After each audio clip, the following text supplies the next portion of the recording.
நான் கேட்குறேன், அவர் பேசுனதுல வந்து மதம் சார்ந்து என்ன விஷயத்த பேசினார்? இவர் இது பேசுனது தப்பு.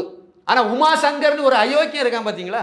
மதம் மாறி போனவரோ இந்துன்னு சொல்லிட்டு போய் பிரச்சாரம் பண்ணிட்டு ஒவ்வொரு பள்ளிக்கூடத்துக்கும் போறானே சார். இன்னைக்கு வரைக்கும் போயிட்டு தானே இருக்காரு அந்த ஆளு.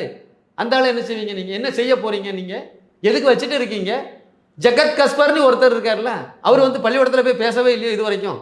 அது மதத்தை தவிர எதுவுமே மத வெறி பிடிச்ச ஒரு ஆள் அந்த ஆளு. அதை தவிர வேற எதுவுமே பண்ண மாட்டாரு. அவரை நீங்க என்ன செய்ய போறீங்க? சார் லயோலா காலேஜில் என்ன சார் நடக்குது? மத மாற்றம் நடக்குதா இல்லையா? கிறிஸ்தவ மிஷனரி கும்பல்கள் நடத்தக்கூடிய பள்ளி கல்லூரிகளில் மத மாற்றம்ங்கிறது பிரதானமா இருக்குதா இல்லையா?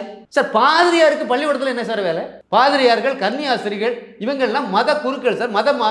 அதாவது மதத்துக்கு தங்களை அர்ப்பணிச்சுட்டாங்க, அர்ப்பணிச்சு போயிட்டாங்க, அவ்வளவுதானே. அவங்களையும் வாத்தியாரா வச்சு சம்பளம் கொடுத்துட்டு இருக்கீங்க. எதுக்கு கொடுக்குறீங்க நீங்க?